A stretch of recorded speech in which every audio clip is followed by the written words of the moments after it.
Isang magandang araw po sa lahat po ng ating mga kababayang Pilipino. Panibagong araw, panibagong vlog na naman po. Mabuhay po ang bansa nating Pilipinas. Nandito kami ngayon sa Barangay Dait ng Pinagbuhatan, Pasig City. Ito guys, para may experience po kung paano sumakay ng bangka po dito sa Ilog Pasig po. Yan. Ito po guys, may hagdanan po dito. Yan po yung mga kababayan natin na sumasakay ng mga bangka po dito. Patawid po doon sa kabila, papunta po ng Kalawaan, Pasig.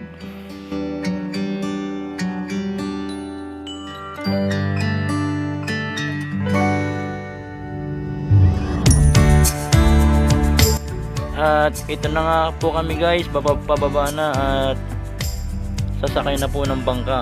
10 piso po yung pamasahe po dito. Yan.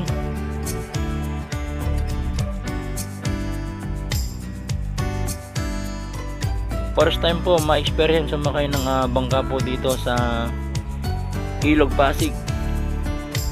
Ito yung mga transportation po dito na walang traffic po, yung mga bangka po dito.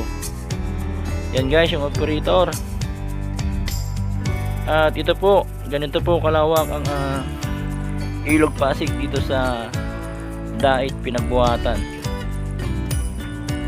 Yun po yung mga building po doon sa Taguig, BGC. At ito naman po yung fishing spot. Napakarami pong mga fishing adventure po dito guys. Ganito kalawak yung spot nila dito. Isang shoutout po para kay Kalagabong TV. Sila po dito yung mga fishing adventure po dito.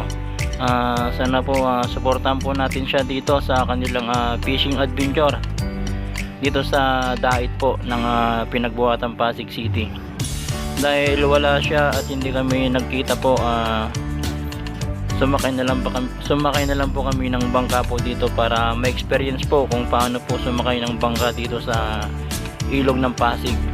At ito nga guys, napakaganda pala sumakay po dito at smooth na smooth lang po. Yan guys, may 6 po kami na pasahero po dito. Itry po namin na pumunta po sa kabilang tawiran lang po. Bali itatawid lang po ng bangka ang mga pasahero po dito.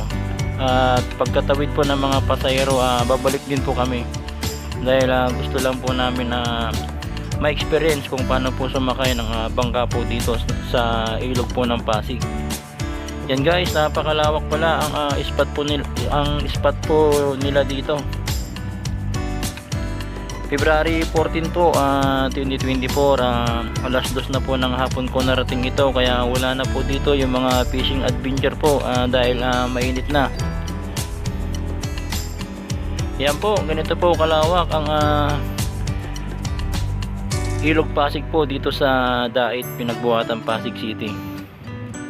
Yan po, napakaganda pala ma-experience ang sumakay po ng bangka po dito. Ayan guys, yung daungan niya na po. At may 2 pasahero na po na naghihintay doon guys. Yan po, malapit na po guys. Yan. At ito po yung mga tanawin po dito, yung mga kabahayan po dito, yung mga punong kahoy po, yung mga water lily. May makikita rin po tayong water lily para sa mga pagkain po ng tilapia po rito or mga hito or dalag. Yan po yung kinakain po nila, yung mga water lily po or kangkong. Yan po. At ito na nga guys, ang daungan po. Dito po dinadala yung mga pasahero po para itawid po dito. Kasi kung tatawid pa po doon sa highway, talagang napakalayo na po. Kaya napakalaking bagay itong bangka po dito sa ilog. Dahil mabilis na transportasyon po at mabilis po na itawid po yung mga sumasakay po dito. Yan guys, sila bababa na pero kami hindi po kami bababa dito guys. Yan po. At ito na nga po guys, may sumakay na po dito ng mga pasahero po. Yan, bagong sakay po ito guys. Patawid din po doon sa spot po nila Kalagabong TV. Yan po guys, supportahan po natin siya. Napakalinis po na ilog po dito ng Pasig. Grabe, sobrang mamamangha ka kapag may experience po din pala sumakay po dito. Sa lahat po ng ating mga kababayan na hindi pa po nakikita ang ilog Pasig, ito po yung mga latest update po sa mga kababayan po natin dyan sa mga iba't ibang bansa po, saan man kayo naroon na nagtatrabaho. Sana mapanood nyo rin po ang ilog Pasig ngayon dahil sobrang ganda po. Yan guys, kung makita po yung tubig po dito, napaka-aliwalas po.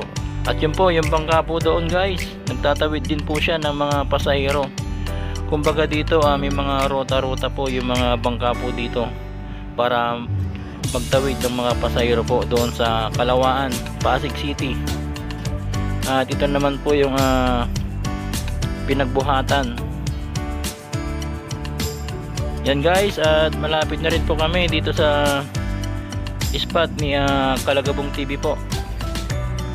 Yan.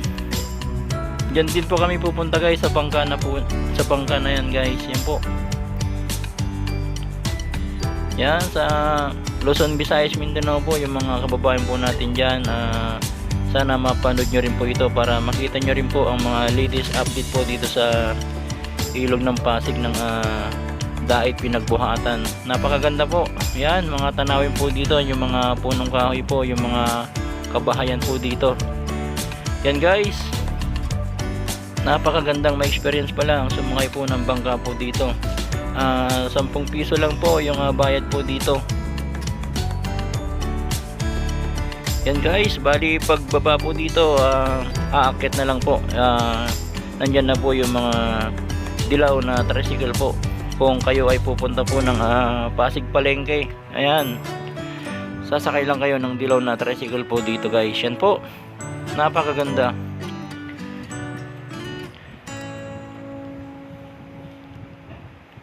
Ayan po yung mga building po ng Taguig daw yan guys, Taguig BGC.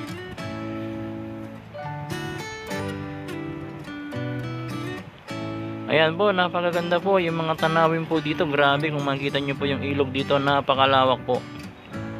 Yan guys. At ito po yung view ng napakagandang building po ng Taguig daw at Makati. Grabe, sobrang ganda po.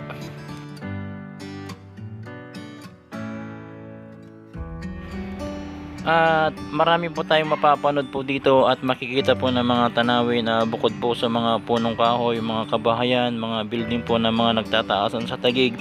Mapapanood din po natin yung mga barge po dito na hinihila po ng mga yate po. Yan guys, napakalaki po yung hinihila niyang barge, itong yate po dito. Grabe, ganito pala dito sa spot po nila. Yan guys, napakahaba po at napakalaki ng barge na ito. Kaya yung mga iba nating mga kababayan po, dito sila nagtatransportation po ng mga kanilang kalakal dahil wala pong traffic po dito. Yan po. Ito po yung mga barge po dito na mga itinatawid po nila dito po. Sunod-sunod po yung mga barge po dito. Grabe, sobrang ang lalaki po. Ito po yung mga kalakal guys na dadalhin sa mga factory po. Yan, dahil may factory po dyan ng URC dyan sa may Guadalupe po. Yan guys, yung mga barge, grabe. So kaya sobrang ang ganda po dito pala. Yan po, mabuhay po ang Pasig City at mabuhay po ang Pilipinas.